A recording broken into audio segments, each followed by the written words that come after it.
हाँ जी। तो हमने लास्ट क्लास में क्या पढ़ा था? हम लास्ट क्लास में पढ़ रहे थे करौली का इतिहास और दूसरा हम पढ़ रहे थे भरतपुर का इतिहास। हमने पढ़ा कि यदुवंश की राजस्थान में दो रियासतें हुआ करती थी, एक में जैसलमेर के भाटी थे और दूसरे में करौली के जादौन थे। मैंने और बताया कि करौली वाले जादौन थे, ये मथुरा की सूरसेन शाखा से संबंधित थे और मथुरा से विजयपाल 1040 ईस्वी में आकर बयाना को अपनी राजधानी बना लेता है। कालांतर में तिमनपाल ने राजधानी को तिमनगढ़ बनाया और कुंवरपाल के समय में मोहम्मद गोरी तिमनगढ़ पर अधिकार कर लेता है। अर्जुनपाल एक नया नगर बसाता है 1348 में, जिसे हम कल्याणपुरी कहते हैं, जो धर्मपाल सेकंड 1650 में करौली के नाम से अपनी राजधानी बना लेता है।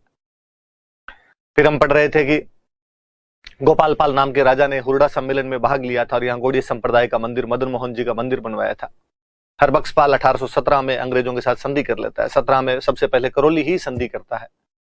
नरसिंह पाल की जब 1852 के अंदर डेथ होती है तो उसके दत्तक पुत्र भरतपाल को राजा बनाया गया था, लेकिन अंग्रेजों ने उसके लिए मना कर दिया। डलहौजी 1855 में करौली का विलय कर लेता है, पर लंदन से कोर्ट ऑफ डायरेक्टर्स के ऑर्डर आए कि नहीं साहब, करौली का विलय रद्द किया जाए, तो करौली का विलय रद्द कर दिया गया था। फाइनली जो मदन पाल थे प्रजाहितेशी राजा हुए। 1857 की क्रांति में कोटा के राजा राम सिंह सेकंड की मदद की। अंग्रेजों ने उन्हें 17 गन सैल्यूट दिए। 1865 में उन्हीं के कहने पर दयानंद सरस्वती राजस्थान आए थे। ये उनके राजस्थान की पहली यात्रा हुआ करती थी। फिर हम भरतपुर पढ़ रहे थे। हमने फिर बताया कि राजस्थान में दो जाट रियासतें हुआ करती थी, एक भरतपुर और एक धौलपुर।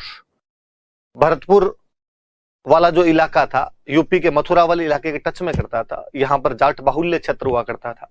1669 में तिलपत के जाट जमींदार गोकुला औरंगजेब की कट्टर धार्मिक नीतियों और आर्थिक नीतियों से परेशान होकर अन्य जाट किसानों को लेकर विद्रोह कर देते हैं, लेकिन औरंगजेब उस विद्रोह को दबा देता है, गोकुला का वध करवा देता है, हत्या करवा देता है। कालांतर में 1687 के आसपास सिनसिनी गांव के जाट जमींदार राजाराम ने पुनः विद्रोह किया। इस बार भी औरंगजेब ने उनका विद्रोह हालांकि दबा दिया था, लेकिन विद्रोह के दबाने से पहले राजाराम ने सिकंदरा में अकबर के मकबरे को लूटकर उसके हड्डियां तक जला दी थी।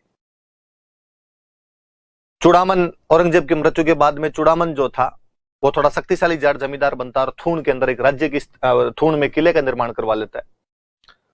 उसकी मृत्यु के बाद बदन सिंह सवाई जयसिंह की सहायता से प्रॉपर राजा ही बन जाता है। यहां पर डीग की जागीर मिलती है, ब्रजराज की उपाधि मिलती है, डीग में किले का निर्माण करवाता है, वेर में और कुम्हेर में भी किले बनवाता है। फिर उनके बेटे सूरजमल जो कि भरतपुर के सबसे अधिक प्रतापी सम्राट हुए, वो राज करते हैं, जिन्हें भरतपुर राज्य का वास्तविक संस्थापक कह सकते हो। उन्हें जाटों का प्लेटो या जाटों का अफलातून कहा जाता है। उन्होंने भरतपुर में प्रशासनिक सुधार कराए और मेरिट बेस्ड ब्यूरोक्रेसी की स्थापना की। उन्होंने एग्रीकल्चर रिफॉर्म्स करवाए और भरतपुर की जो इनकम थी वो 1,75,00,000 रुपए तक पहुंचा दी थी।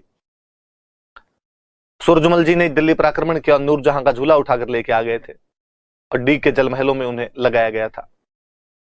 डीग के जल महल और भरतपुर के किले का निर्माण उन्हीं के समय में करवाया गया था। पानीपत के तीसरे युद्ध के समय सदाशिवराव भाऊ को सहायता देने के लिए गए थे, लेकिन भाऊ के साथ उनकी पटरी बैठी नहीं, वापस आ गए। लेकिन तीसरे युद्ध से जब मराठे भाग रहे थे तो उनकी महारानी किशोरी देवी ने मराठों के लिए दिल खोलकर शरण देने का अपना कर्तव्य पूरा किया था। 25 दिसंबर 1763 ईस्वी को वह बलशाली राजा रोहिला अफगान नजीब खान के खिलाफ लड़ता हुआ शहीद हो गया था। मंगल सिंह पुरोहित ने उन पर सुजान सम्मत विलास नामक पुस्तक लिखी। उनके बाद जवाहर सिंह राजा बने, जो माउंडा के युद्ध में जयपुर के राजा माधो सिंह प्रथम से युद्ध हार गए थे, परंतु जवाहर सिंह ने भी दिल्ली पर आक्रमण करके वहां से अष्टधातु के दरवाजे उखाड़ कर लेकर आ गया था, जिन्हें किसी समय अलाउद्दीन खिलजी चित्तौड़ से उखाड़ कर दिल्ली ले गया था। जवाहर सिंह ने उन दरवाजों को भरतपुर के किले में लगवाया और इस जीत की याद में जवाहर बुर्ज का निर्माण करवाया, जहां पर भरतपुर के राजाओं का राज तिलक किया जाता था। 1803 में रणजीत सिंह अंग्रेजों के साथ संधि कर लेता है। अंग्रेजों के साथ राजस्थान में यह पहली संधि थी,